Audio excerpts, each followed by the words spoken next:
आणि यानंतर राजकीय वर्तुळातून एक बातमी आहे। ठाण्यामध्ये शिवसेनेला धक्का बसण्याची शक्यता आहे।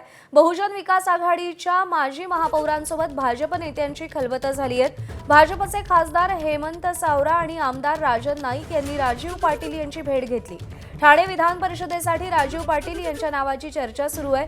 रवींद्र फाटक, क्षितिज ठाकूर आणि नंतर तिसरा बडा चेहरा आता निवडणुकीच्या चर्चेत आहे। शिवसेना क्षितिज ठाकूर यांच्या नावाचा विचार करत असताना भाजप राजीव पाटील यांच्या पाठीशी उभी राहतेय का असा सवाल या घडीला उपस्थित होतोय।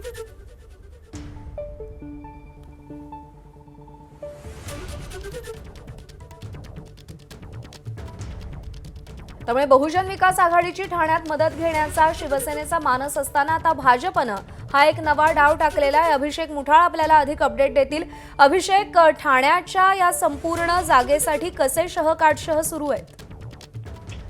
नक्कीच एकूणच ठाण्यामध्ये पाहायचं तर जवळपास 450हून अधिक आपल्याला भाजपचे हे नगरसेवक पाहायला मिळतात आणि प्रामुख्यानं जर यामध्ये पाहायचं तर कुठेतरी शिवसेनेचे जे नगरसेवक आहेत ते आपल्याला कुठेतरी कमी पाहायला मिळतात आणि त्यामुळे कुठेतरी भाजपच्या कार्यकर्त्यांचा देखील दबाव आहे की जे ठाण्याची जागा आहे ती कुठेतरी आपल्याकडे राहावी आणि त्यामुळे ठाण्यात मध्ये भाजपकडून प्रयत्न देखील आपल्याला होताना दिसत आहेत। प्रामुख्यानं बहुजन विकास आघाडीच्या माजी महापौरांसोबत भाजप नेत्यांनी खलबत केलेली आहे। एकूणच हेमंत सावरा असतील, भाजपचे खासदार किंवा मग आमदार राजन नाईक असतील यांनी राजीव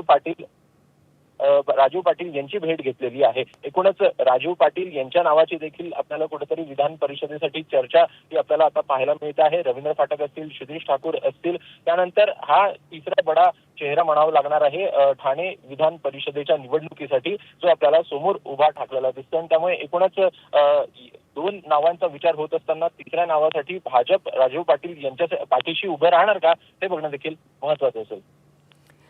अभिषेक, धन्यवाद दिलेल्या माहितीसाठी।